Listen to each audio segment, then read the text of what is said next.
How would I talk about clarity to a CFO versus how I talk to a CISO? That actually reminds me of my time in the Air Force. Growing up in cybersecurity, I was constantly viewed as a no guy. I was getting in the way of the mission. I was getting in the way of process. When you get to the civilian side, I was getting in the way of the profits. I was getting in the way of this.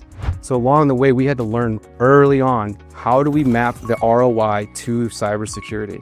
And then along the way, what we found is it needs to come through functionality. So when I talk to a CFO, I'm not talking to them about the numbers or the pieces and the parts of every little part of the electronic. What I'm talking to them about is, this is the functionality that your team is seeking.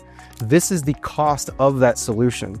These are comparative costs of solutions, talking about what they're looking to accomplish, not the cost. And in doing so, we create this kind of Rosetta Stone that allows people to understand, this is what's considered in the bundle, this is what's considered in the solution, whatever it might be. And a CFO can sit at the same table as a CISO and look and point at that objective and say, we're on the path together and that's where we're going.